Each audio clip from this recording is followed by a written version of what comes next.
Hello, everyone.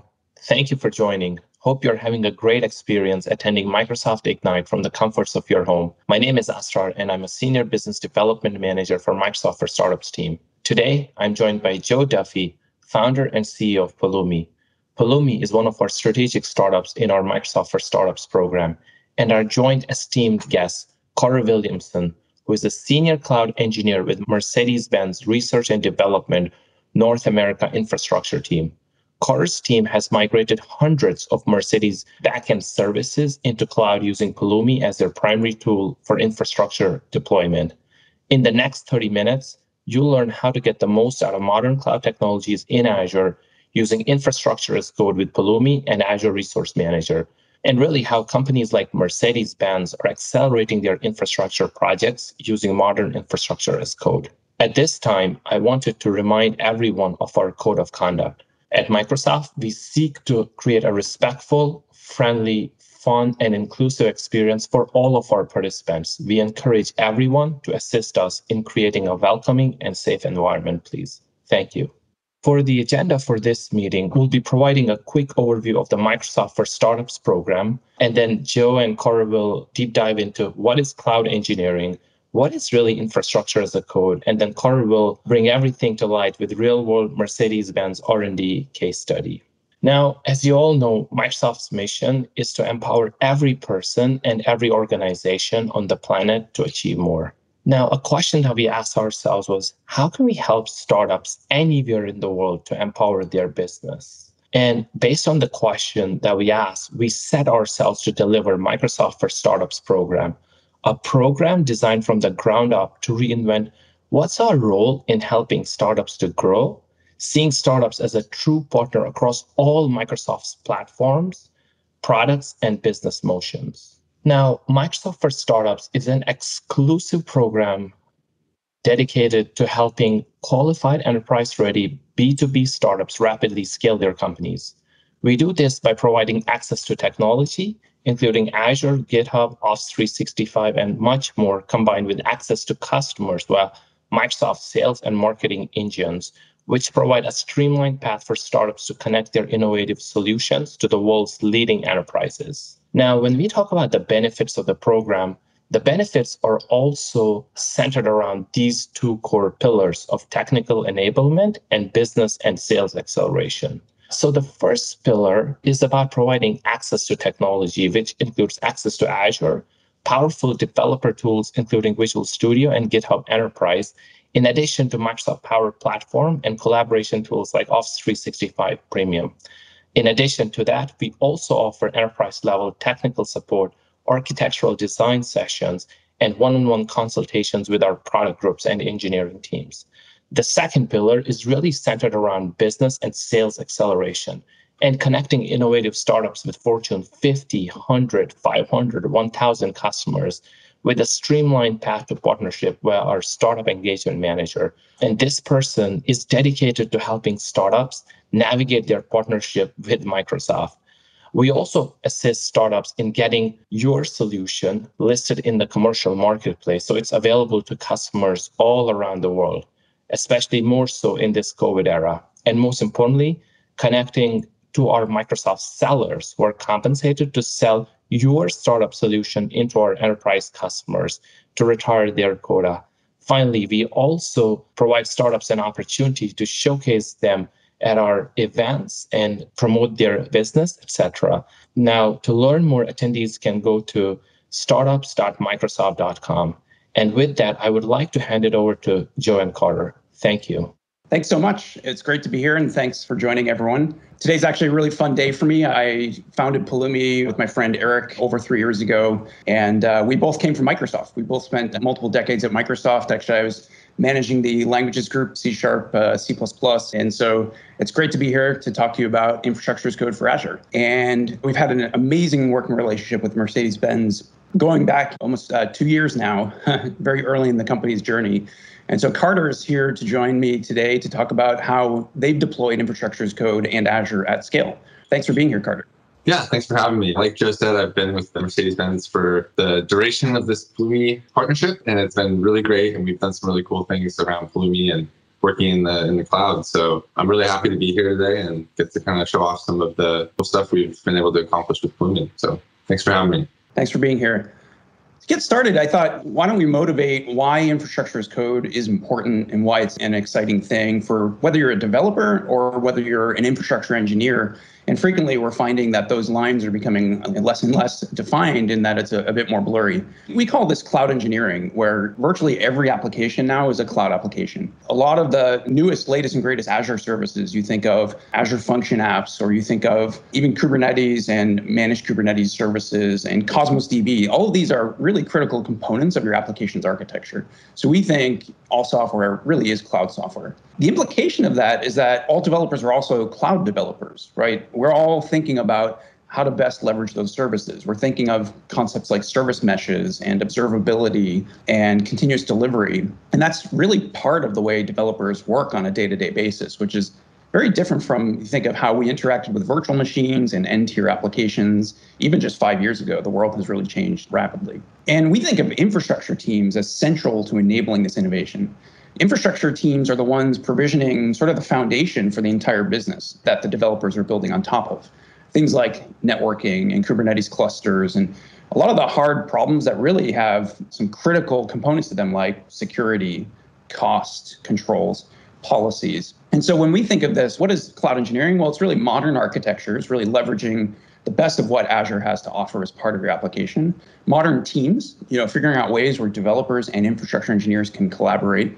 And the modern workflows. How are we actually provisioning new environments, scaling them across multiple regions worldwide? How are you delivering frequent updates? We're definitely moving from a world, maybe 10 years ago where we released every quarter or every month to releasing every week, if not daily. And that requires a different take on the tooling and the workflows that you use. And that's where infrastructure as code really comes in. Infrastructure as code is a way to add automation using familiar coding techniques. Rather than going into the Azure console and pointing and clicking when you need to spin up new infrastructure, you can define that using a programming language. There are many different approaches. Azure Resource Manager, ARM, actually has a built-in solution here with ARM templates where you can use JSON. And that's a declarative model where you can specify the infrastructure. This is nice because it's repeatable. If something fails during a deployment, you don't have to worry about a tedious reliability issue or trying to figure out what is the state of my infrastructure. It's repeatable in the sense that when you want to stand up new environments, whether they're test environments or you're going to a new region because your application needs the next level of scale, it's repeatable. So you can easily spin up new environments without them all being bespoke, custom scripting, endeavors. The key thing with Pulumi that's different is Pulumi allows you to provision infrastructure on any cloud provider, and that includes infrastructure providers. I think it's critical to realize we're often using other SaaS providers with Azure services. We might be using Datadog, for example, for monitoring. We might be using Auth0 because we want to do some OAuth integrated flow in our application. And all of these things are infrastructure. Kubernetes is also infrastructure. And whether they're CRDs, the clusters themselves, the services you're installing into Kubernetes. And what we find is the world today, there are a lot of different tools that you have to try to get to work with each other that were never really designed to do so. So Pulumi really gives you that one approach that works across all of these cloud providers. The other part is any language. Based on Eric and I's background founding the company, we worked on developer platforms for a very long time. I was an early engineer on the .NET framework. I got the bug working at Microsoft very early on that developer productivity is very important. And we wanted to bring that level of productivity to infrastructure as well. And that's what led to the insight of allowing you to use your favorite language to declare infrastructure. You can use JavaScript, TypeScript. Actually, TypeScript is a wonderful language because it gives you both the static typing and the dynamic typing all at once, depending on what your needs are at any moment. But also Python, Go, and .NET Core. We recently launched in partnership with Microsoft just a few months ago. So you can actually define your infrastructure using C# and still get all the benefits of that declarative infrastructure as code approach that might be familiar if you're using ARM templates or other infrastructure as code tools. And this gives you access to the industry's best ecosystems too. If you're accustomed to being able to use VS Code and get great highlighting and interactive error reporting and go to definition and refactoring support, testing, all those things just work for your infrastructure as code as well, in addition to package managers. So If you're used to creating classes to abstract things and put them in packages in NuGet or NPM, you can now do that for infrastructure patterns as well, and really bring new levels of abstraction so that you're not constantly recreating the wheel. You're not constantly copy and pasting those same 3,000 lines of JSON every time you need to stand up a new service. You have true sharing and reuse, which is another key benefit of using general purpose languages. It's also important that this works in production. So we obviously want to give a great developer experience so that you're productive and iterate quickly, whether you're building up a new environment, editing an existing one, or working with a test environment. Of course, we want that. But it also needs to work when you go into production as well. And whether that's continuous delivery or with policies to control who's deploying what within your team, Pulumi also gives you the tools to manage that as well. We also integrate with the source control provider. So if you're coming from GitHub or GitLab, and all of the existing CI/CD providers that are very popular out there, including Spinnaker, Azure DevOps pipelines, Octopus, CodeFresh, GitHub Actions, so that you can actually do deployments for any cloud in your favorite language with any existing CI/CD solution you've got, or if you're evaluating selecting one today. And today we're really excited to announce a new feature with Pulumi, which is a new provider for Azure that covers the entire surface area of ARM. We've actually integrated with the native ARM APIs to guarantee that you've got the entire breadth of the ARM API at all times, including same-day support for new feature launches. And so all of these APIs are now available in all of the languages I mentioned before, TypeScript, Python, C#, F#, Go. We also have a tool that we've launched that helps to convert any existing ARM templates. So if you'd rather take your ARM template and see what it looks like in TypeScript or C#, you can convert to it with full fidelity because we support the entire surface area. This gives you the great developer productivity, but the full richness of ARM. And this is actually a 2x increase in Azure Service API coverage compared to our previous provider and existing best-of-breed infrastructure as code tools. So we're really excited about it. And when I say every service, I mean the entire surface area. So if it's on this slide, if it's something that you're excited about getting launched here at Ignite, you can be confident that we're going to have same-day support for those features now and in the future. And so I want to transition a little bit into what does this look like in practice. So here's just an example that creates an Azure resource group, provisions a storage account, and uploads some HTML files. On the left here, we see JavaScript and TypeScript, and then we see some of the other languages on the right-hand side if you want to compare what they look like in the different languages. But what this left-hand example actually does is spins up an entire static website served out of Azure Storage. You can see here it's something like 20 lines of code. If it were in an editor, you'd get statement completion, highlighting, all the things we know and love about real code. And then I just run Pulumi up, and it actually spins up the infrastructure. And I can create many different environments and repeatably spin up lots and lots of websites very easily. And we'll see this in action in just a moment with Carter. And so with that, I want to transition over to Carter and hand him the mic, and really excited to see what he's going to show us today. Cool. Yeah. Thanks, Joe. The demo I've got set up today, I think is a really cool example of, it's similar to the code you were just showing. This is going to be standing up an Azure Function app just out of the box. It'll be up and running, and we'll make a couple little changes to kind of show what that looks like. But before I do that, I'm going to jump over here and kind of show what this looks like in practice. So we've got a typical Azure Function app. You just have your folder here. None of this is really out of the ordinary for running a function app. We'll just end up zipping up this function app, which has our do cool stuff function, which is just the Hello World app. What's cool about this is that we've got our function app code living right alongside our Pulumi code. So this might look familiar from the slide we just saw. We've got a resource group we're setting up, a storage account. We've got some containers. And I'd just like to call out that, as Joe was mentioning, there's syntax highlighting. I'm just using VS Code here. Out of the box, nothing special installed. It's just, it's great support for Python. So that definitely a really nice feature, and you get your auto completion, you get some highlighting and all that stuff as well. So I've actually already, this is deployed right now. So I'm going to run this curl command.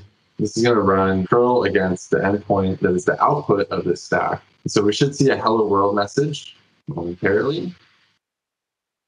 Cool. So hello world. So what did this just do? So like I said, I've already got this deployed up, and I'll show that in just a second. But we just hit our Azure function here. And this is, it's a cool little serverless app, just as hello world.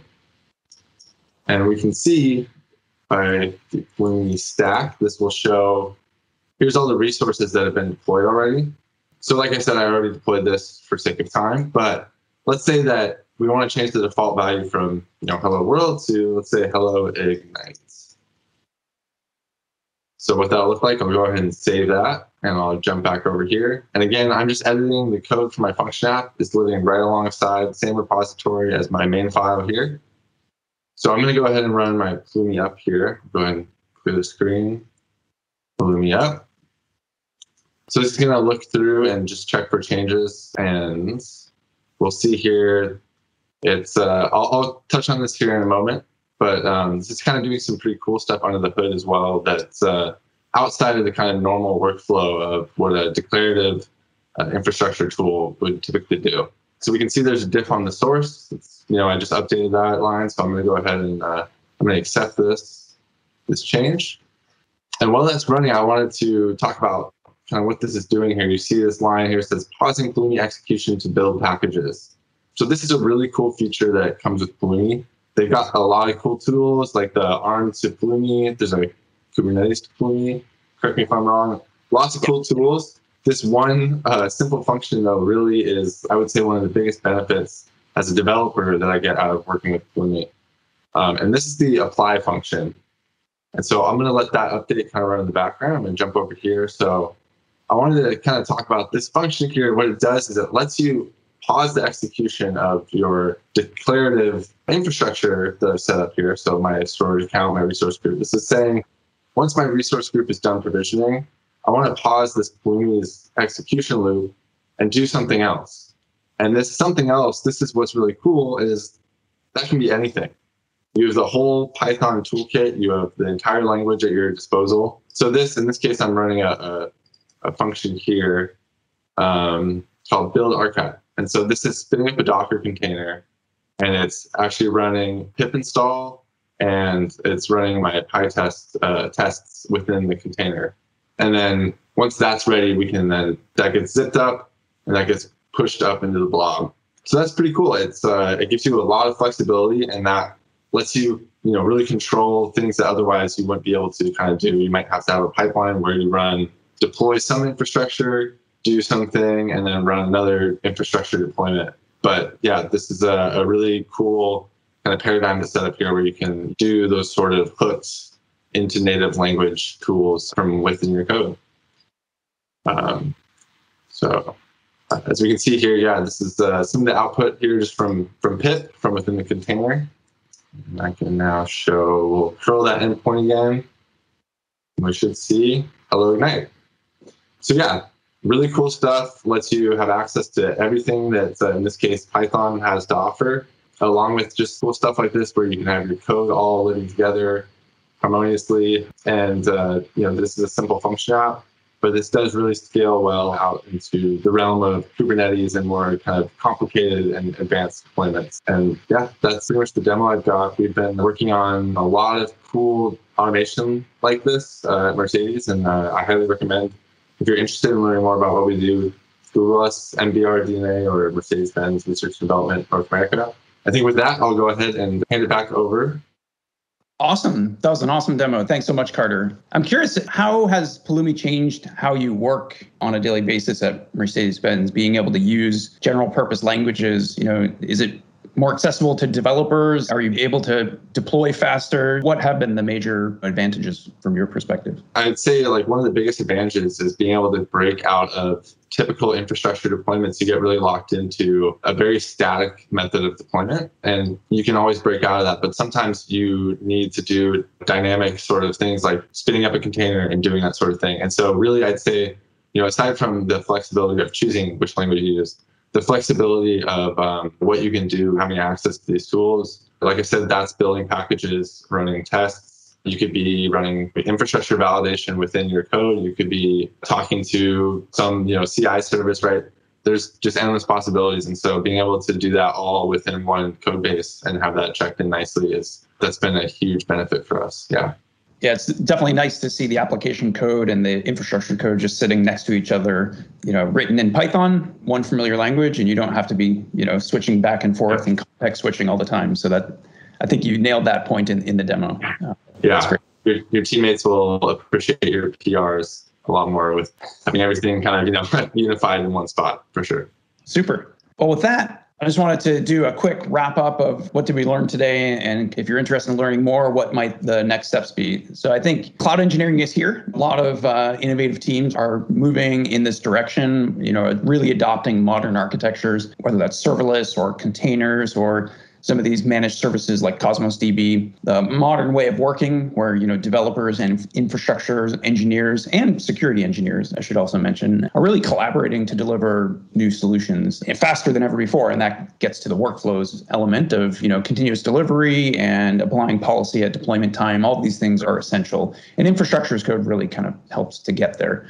I think the infrastructure really starts to become part of the application architecture, and using familiar languages and tools really helps to facilitate that transition. Super excited to announce the new Azure provider today. You take full advantage of the entire Azure platform, great same-day support for new features, not manually implemented. It's really integrated closely with all the great ARM work that's coming out of the Azure team at Microsoft. And so that's been an awesome partnership. I want to thank the ARM team for supporting us. And really, all this adds up to being able to apply engineering practices to your infrastructure, like testing, as Carter actually demonstrated.